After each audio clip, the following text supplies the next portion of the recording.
Good morning student.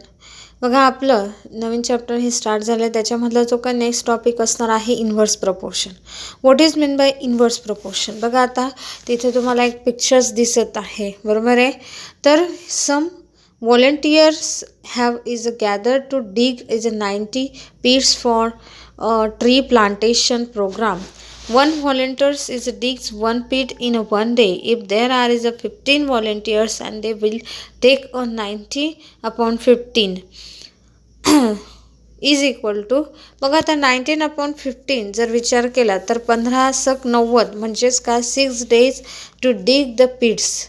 मग आता 10 volunteers will take is a 90/10 is equal to 9 days. मग आता इथे आपल्याला 9 days म्हणजेच काय की इथं 10 बघा 10×90 9 दिवस हे आपल्याला मिळाले. म्हणजे काय काही व्हॉलंटियर्स म्हणजे एक प्रकारे आपण म्हणतो ना मदत करणारे जे असतात ते are the number of pits. त्यांनी खड्डे हे खोदलेले and the number of volunteers in direct proportion. बघा आता if the number of volunteers is a decreases is a more days are required and if the number of volunteers increases is a fewer days are required for the job. And however the product of the number of days, number of volunteers and remains constant, we say that these numbers are in inverse proportion. Suppose Sudha has to solve 48 problems in a problem set. If she solves one problem every day, she आता ह्या याच्यावरून तुम्हाला inverse proportion काय आहे हे तुम्हाला ह्या एक्झाम्पलवरून समजेल. आता आपल्याला जे मेन जे काही आहे एक्झाम्पल ते पुढच्या याच्यामध्ये बघायचं आहे. आता मेन एक्झाम्पल काय असणार आहे तर ते आपण बघू. आपल्याला पुढच्या ह्याच्यात बघायचं आहे ते तर कसं असणार आहे. बघा आता हे सपोज सुधाचं जे काही आहे त्याने 48 प्रॉब्लेम्स हे सॉल्व केले प्रॉब्लेम सेटमधले. तर मग if she solve is a one problem म्हणजे प्रत्येक दिवसाला एव्हरीडे दिवसाला एक प्रॉब्लेम सॉल्व करत होती. मग आता शी will need 48 days to complete the set, but if she solve 8 problem every day तर she will complete the set in 48/8 म्हणजेच काय 6 days. and if she solve is a 12 problems a day and she will need a 48/12 म्हणजेच काय 4 days. the number of problems solved in a day and the number of days needed are in a inverse proportion and the product is a constant. thus note that की अशा पद्धतीने आपल्याला हे problem solve करायचे आहेत. आता main आपल्याला problem पुढच्या याच्यात बघायचे आहेत. ओके. बघा आता पुढे काय दिलेलं आहे एक्झाम्पल. बघा 15 workers take 8 hours to build a wall. How many hours will 12 workers need to build the same wall? म्हणजेच काय की 15 असे वर्कर्स आहेत की ते 8 तासामध्ये एक जी काही भिंत आहे ती बांधतायत. तर how many hours will 12 workers is a need to build the same wall. तर मग आपल्याला की 12 वर्कर्स हे त्याच याच्यामध्ये वेळेमध्ये कशा पद्धतीने ती भिंत बांधतील मग आपल्याला ते काढायचं आहे. मग ॲज द नंबर ऑफ जे काही बघा workers increases the number of hours decreases. The number of workers and number of hours are in inverse proportion and the product of the number of workers and the number of hours is needed to build the wall is a constant. Let us use the variable x to solve this problem. Suppose आता बघा 12 workers take x hours and 15 workers take 8 hours. मग आपण मानून घेतलेलं आहे suppose की 12 workers आहे त्यांना किती तास लागतोय x तास लागतोय. तर 12 वर्कर्सला आपण एक्स मानून घेतलेले आणि त्या पद्धतीने ते सॉल्व केलेले आहे. बघा आता म्हणजेच काय 12 मल्टिप्लाय बाय एक्स आणि इकडे 15 मल्टिप्लाय बाय 8. मग इकडे काय होईल तो 12x आणि इकडे हा जाऊन एक्स हा 12 काय होईल त्याला डिवाईड होईल. म्हणजेच काय आपल्याला तशा पद्धतीने एक्सची व्हॅल्यू ही मिळते. काय मिळाली ती 10. म्हणजेच काय 12 तासामध्ये 12 जे काही वर्कर्स आहेत 12 कामगार हे 10 तासामध्ये ती भिंत बांधतायत. बघा आता एक्झाम्पल बघा पुढचं. A 40 page a class magazines is to be written. If one student would require 80 days to write it how many would 4 student require. तर बघा आता if more student help to do same task fewer days will be required that is the number of students and number of days is inverse proportion. तर मग त्या पद्धतीने आपल्याला inverse प्रपोर्शनचं हे example आहे. सपोज 4 स्टुडंट घेतलेले नीड एक्स डेज. मग त्याच्यासाठी आपल्याला स्टुडंट्स आहेत बघा, डेज आहेत, या पद्धतीने आपण मांडून घेतलेलं आहे. मग आता कशा पद्धतीने राहील ते स्टुडंट बघा, तिथे काय दिसतंय, इकडे तर 1 स्टुडंट आहे आणि इकडे तर डेज किती आहेत, 18 आहेत. तर मग आणि इकडे तर 4 आहे, तर आपल्याला डेज काढायला विचारले, म्हणजे 4 स्टुडंटचे डेज काढायला विचारले. मग कसं मांडणार बघा, आता 4x is equal to 80 multiply by 1. मग x is equal to 80 by 4, म्हणजे हा 4 काय झाला, डिवाईडला झाला. मग यावरून तुम्हाला एक्सची किंमत ही मिळते 20, म्हणजे 4 स्टुडंट रिक्वायर्स किती मिळणार आहे, 20 डेज. म्हणजे अशा पद्धतीने तुम्हाला हे एक्झाम्पल सॉल्व करायचे. आता आपण प्रॅक्टिस सेट बघणार आहोत. बघा आता प्रॅक्टिस सेट 38चे आपण एक्झाम्पल रीड करून घेऊ आणि मग नंतर 1 बाय 1 आपण ते काय करणार आहे, सॉल्व करणार आहेत. बघा आता 5 workers take 12 days to weed a field. How many days would 6 workers take? How many would 15 take? मग दुसरं बघा, हा काय, Mohanrao took 10 days to finish a book. Is reading 40 pages every day. How many pages must he read in a day to finish it? In 8 days. नंतर मेरी cycles at a 6 kilometer per hour. How long will she take to reach her auntie's and house which is 12 kilometer away? If she cycles at a speed of 4 kilometer per hour, how long would she take? The stock of grain in a government is a warehouse last is 30 days for 4,000 people.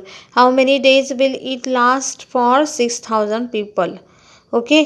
मग आता आपल्याला 1 bye 1 हे जे काही examples आहेत ते solve करायचे आहेत. मग आता आपल्याला हे आपण समजून घेऊ की याच्यामध्ये काय म्हटलेलं आहे. बघा पहिल्या एक्झाम्पलमध्ये त्यांनी 5 वर्कर्स टेक 12 डेज, म्हणजे 5 जे काही आहेत वर्कर्स त्याच्यामध्ये किती 12 दिवसात ते एक प्रकारे काम करत आहेत फील्डवर. तर मग 6 वर्कर्स हे एक प्रकारे कशा पद्धतीने किती दिवस काम करतील, मग त्याच्यासाठी आपल्याला फाइंड आउट करायचं आहे. मोहनरावांनी काय केलेलं आहे, Mohanrao took is 10 days to finish a book, म्हणजे त्यांनी मोहनरावांनी एक प्रकारे वाचन 10 दिवस त्यामध्ये ते एक प्रकारे पुस्तक फिनिश केलं. म्हणजे फिनिश केलं म्हणजे काय, संपवलं, वाचन केलं, रीडिंग किती 40 पेजेस एव्हरी डे, प्रत्येक दिवसाला.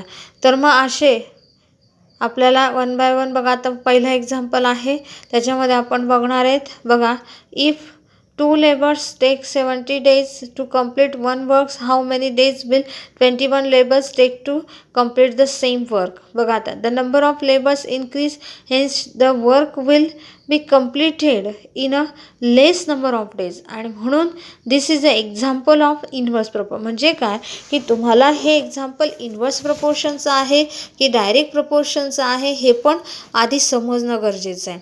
मग त्याच्यासाठी आधी आपल्याला डिसाईड करावं लागेल की एक प्रकारे की हे एक्झाम्पल इन्व्हर्स प्रपोर्शनचं आहे हे आपल्याला समजून घेणं गरजेचं आहे. मग the product of the number of labours and the number of days they take is a remain constant. मग या ठिकाणी जो काही प्रॉडक्ट असणार आहे म्हणजे गुणाकार असणार आहे नंबर ऑफ लेबर्सचा अँड द नंबर ऑफ डेजचा, हा कसा असणार आहे, नेहमी कॉन्स्टंट असणार आहे. मग त्याच्यासाठी आपल्याला काय मानून घ्यायचं आहे, लेट 21 लेबर्स काय complete the work in a x days. मग जे काही 21 दिवस जे काही कामगार आहेत ते कंप्लीट करत आहेत काम एक्स, म्हणजे ते जे काम आहे ते आपण एक्स मानून घेतलेलं आहे. मग त्याच्यासाठी then 12 multiply by 70 is equal to 21 multiply by x. म्हणून मग 12 multiply by 70 upon 21 is equal to x. मग आपल्याला काढायचं आहे, फाइंड आउट करायचं आहे. मग हा काय होईल, एक प्रकारे त्याला आपण डिव्हाइड करू. डिव्हाइड केल्यानंतर आपल्याला आन्सर मिळणार आहे एक्सचं 40. मग 21 labours will complete the same work in a 40 days. अशा पद्धतीने आपल्याला एक प्रकारे याचं हे आन्सर मिळणार आहे. बघा आता पुढचं example, students of certain school went for is a picnic to a farm by bus. Here are some of their experiences. Say whether the quantities in each are in a direct or in a inverse proportion. बघा आता इच student, प्रत्येक student हा paid म्हणजे काय, जमा करतोय 60 rupees for the expenses म्हणजे काय, त्यांना जो लागणारा खर्च आहे त्याच्यासाठी. मग as there is a 45 student आहेत आणि म्हणून 45 स्टुडंटसाठी ते किती असणार आहे, 2700 वेअर कलेक्टेड. मग had there been is a 50 student, मग किती असणार आहे, 3000 वूड हॅव बीन कलेक्टेड. मग आता प्रत्येक बघा 45 स्टुडंटसाठी एवढे पैसे जमा झाले 2700, 50 स्टुडंटसाठी किती जमा झाले 3000 एवढे पैसे. मग आता number of students and the money collected R in a direct proportion. मग आता हे जे एक्झाम्पल आहे आपल्याला डायरेक्ट प्रपोर्शनने सॉल्व करावं लागणार आहे. आणि म्हणून मग अशा पद्धतीने आपल्याला एक प्रकारे हे एक्झाम्पलचा जो काही नमुना आहे तो आपल्याला लक्षात ठेवायचा आहे की नेमकं हे डायरेक्ट प्रपोर्शनचं असेल का याचं. The sweets shop near the school gave is a 90 laddus for the picnic. If 45 students go for picnic and each will get 2 laddus. If 30 students go for picnic, each will get 3 laddus. The number of students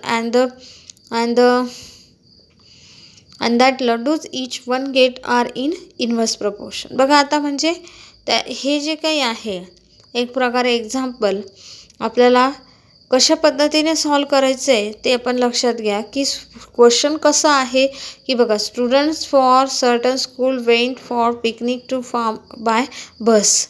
Here are some of their expenses where the quantities in each are in a direct or in inverse proportion. म्हणजे बघा म्हणजे वरचं जे काही example आहे ते आपल्याला लक्षात घ्यायचं आहे की एक प्रकारे फक्त इथपर्यंतच आपल्याला येतं आहे की ते डायरेक्ट प्रपोर्शनचं आहे का इन्व्हर्स प्रपोर्शनचं आहे ते आपल्याला फाइंड आउट करायचं होतं. ओके, बघा आता पुढचं आहे 5 workers take 12 days to weed a field. How many days would 6 workers take? How many days would 15 workers take? मग आता बघा इथे आपल्याला 5 असे वर्कर्स आहे काम करणारे, त्यांना 12 दिवस लागत आहेत फील्डवर काम करायला. आणि जे काही 6 जे काही वर्कर्स आहेत त्यांना आपल्याला किती ते कामाचे दिवस घेतील ते बघायचे. मग आता त्याच्यासाठी आपण कशा पद्धतीने मांडणी करणार आहोत बघा लक्षात घ्या. द नंबर ऑफ जे काही वर्कर्स आहेत अँड डेज आहेत taken by them to complete a work are in a inverse proportion. म्हणजे हे एक्झाम्पल कशाचं आहे, इन्व्हर्स प्रपोर्शनचं आहे. मग त्याच्यासाठी let 6 workers take x days, किती म्हणजे 6 वर्कर्स हे किती दिवसचं काम आपण मानून घेणार आहेत एक्स डेज. आणि म्हणून वर्कर्स आणि नंबर ऑफ डेज. मग आता 5 वर्कर्स किती घेत आहे 12 दिवस, 6 वर्कर्स किती घेत आहे एक्स, आपण ते मानून घेणार. म्हणजे 6 multiply by x is equal to 5 multiply by 12. मग 5 मल्टिप्लाय बाय 12 मग हा 6 काय होईल खाली डिवाइडला जाईल आणि एक्स इज इक्वल टू 10. मग आता 6 workers will take is a 10 days. म्हणून 15 multiply by x is equal to 5 multiply by 12. म्हणजे मग यावरून x is equal to 5 multiply by 12 by 15 is equal to x is equal to 4. आता म्हणजेच काय की 15 वर्कर्स विल टेक किती घेणार आहे 4 डेज. म्हणजे 15 काम करणारे लोक हे 4 दिवसात त्यांचं काम हे करतील. बघा आता पुढचं example Mohanrao took is a 10 days to finish a book is reading 40 pages every day. How many pages must be read in a day or finish in 8 days? बघा आता म्हणजे काय मोहनरावांनी 10 दिवसामध्ये एक पुस्तक संपवलेले वाचून, तर त्यांनी किती पेजेस हे 40 पेजेस प्रत्येक दिवसाला ते वाचत होते. आता हाऊ मेनी असे pages must be read in a day finish in 8 days. मग 8 दिवसात ते किती वाचतील, तर मग pages read per day and the number of days to complete the reading a book are in a inverse proportion. Let the number of pages is a read be x to complete the reading the book in 8 days. आणि म्हणून आपल्याला मानून घ्यायचं आहे की let the number of pages is a read to be x to complete reading the books in 8 days. म्हणजे 8 दिवसामध्ये किती होईल ते तर ते मानून घ्यायचं. आता बघा pages read per day is a number of days to complete reading book. बघा आता 40, मग त्याच्यासाठी आपल्याला 10 दिवस आहेत, तर एक्ससाठी 8 दिवस आहे. मग आता बघा मांडणी अगदी सोपी, क्रॉस मल्टिप्लिकेशन म्हणजे एक्स मल्टिप्लाय बाय 8 बरोबर आहे, 40 मल्टिप्लाय बाय 10. आणि म्हणून या पद्धतीने आपण ते सॉल्व करणार आहेत. म्हणजे मग एक्स इज इक्वल टू काय 40 मल्टिप्लाय बाय 10 आणि अपॉन डिवाइड बाय 8 म्हणजे एक्सची व्हॅल्यू काय 15. अशा पद्धतीने 50 जे काही पेजेस आहे should be read to complete reading the book. म्हणजे 50 पेजेस ते काय करत असतील, रीडिंग करत असतील, वाचत असतील. आता बघा खालचं काय example, Mary cycles at the speed of 6 kilometre per hour, how long will she take to reach her auntie's house which is 12 kilometre away. मग how long will she take if she cycles at the speed of 4 kilometre per hour. म्हणजे बघा आता हे example, मेरी सायकलने ही जात आहे, तिचा speed आहे 6 किलोमीटर. मग आपल्याला इथे काय फाइंड आउट करायचं आहे, तिचा जो स्पीड आहे तो 4 किलोमीटरने. बघा आता त्याचं सॉल्व केलेलं आहे हे एक्झाम्पल, की बघा speed and the time taken to cover a certain distance are in inverse proportion. म्हणजे हे कसं आहे, इनवर्स प्रपोर्शनचं एक्झाम्पल आहे.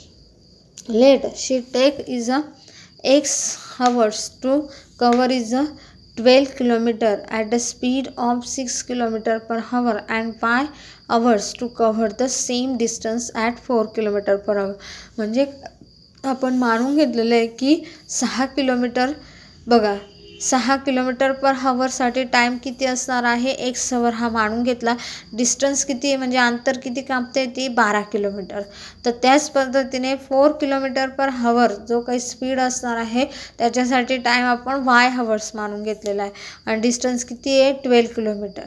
मग here speed is multiply by time is equal to distance constant. म्हणजे 6 मल्टिप्लाय बाय काय येणार आहे, एक्स इज इक्वल टू 12. मग x is equal to 12 upon काय 6 म्हणजे 6 दुणे 12, एक्स इज इक्वल टू 2. त्याच्यानंतर मग सिम्पल आहे अगदी, बघा 4 मल्टिप्लाय बाय वाय केलं इज इक्वल टू 12. अगदी सरळ एकच लाईनमध्ये आहेत इक्वेशन आपण करत जातो आहे आणि त्याला बरोबर डिस्टन्सही इक्वल करत जातो आहे. मग यावरून वायची किंमत कशी मिळेल, 12 डिवाइड बाय 4 म्हणजे 4 त्रिक 12, वायची व्हॅल्यू मिळाली 3. Mary take 2 hours at the speed of 6 km per hour and she take 3 hours at the speed of 4 km per hour. बघा आता the stock of grain in a government is a warehouse is a last 30 days for 4,000 people and how many days will it last for 6,000 people. मग आता बघा the number of म्हणजे काय की stock of grain धान्यांचा, गव्हर्मेंटमध्ये जे काही धान्याचे कोठारं आहेत त्यांच्याकडे जे काही 30 दिवसामध्ये त्यांना 4,000 लोकांचं धान्यांचा एक प्रकारे स्टॉक आहे. तर हाऊ मेनी डेज, मग आता असे 6,000 लोकांसाठी त्यांच्याकडे किती दिवसाचा स्टॉक हा असेल धान्य कोठारांमध्ये गव्हर्मेंटकडे, तर मग ते आपल्याला फाइंड आउट करायचं. मग त्याच्यासाठी बघा the number of people and the number of days that the stock of grain last R in inverse proportion. म्हणजे इनवर्स प्रपोर्शन म्हणून मग that the stock of grain last for x days for 6,000 people. Number of persons and number of days, मग 4,000 इकडे काय असणार आहे 30, मग 6,000 x. Here the number of person multiply by the number of days is constant. म्हणजे 4,000 multiply by 30. अगदी बघा सरळ सरळ आहे, इक्वेशन मांडण्याची सोपी पद्धत आहे. आणि इकडे 6,000 मल्टिप्लाय बाय एक्स म्हणजे काय केलं आपण, number of person and number of days हे कसे दाखवले, इक्वल दाखवलेले आणि त्याच्यावरून आपला जो काही 6,000 आहे तो खाली डिवाइडला आला, आपण एक्सची व्हॅल्यू आपण मिळवणार आहेत. मग बघा आता काय करायचे, जे 0 0 असतात सारखे सिमिलर 3 वरचे पण 3 0 खालचे पण 3 0 कट होतील आणि त्याच्यानंतर बघा 3 1 3 3 दुणे 6 म्हणजे बघा आणि 2 दुणे 4 म्हणजे अशा पद्धतीने तिथे 20 हे जे काही तुमचा आन्सर आहे ते मिळणार आहे. आणि म्हणून the stock of grain will last for 20 days. म्हणजे यांच्याकडे जो काही गव्हर्मेंटकडे एक प्रकारे शासनाकडे जो काही असणारा जो काही धान्याचा जो काही पुरवठा असणार आहे, स्टॉक असणार आहे 20 दिवसासाठी तो असेल किती, 6,000 लोकांसाठी. ओके, म्हणजे अशा पद्धतीने हे जे काही एक्झाम्पल आहेत ते आपण बघितले. आता पुढचे एक्झाम्पल बघू की याच्यामध्ये मग आता पुढच्या तुम्हाला सगळ्यात आधी समजणं गरजेचं आहे की हे जे काही गणिताची मांडणी कशी असणार आहे ते पण बघायचं. आता नेक्स्ट आपण नंतर बघू.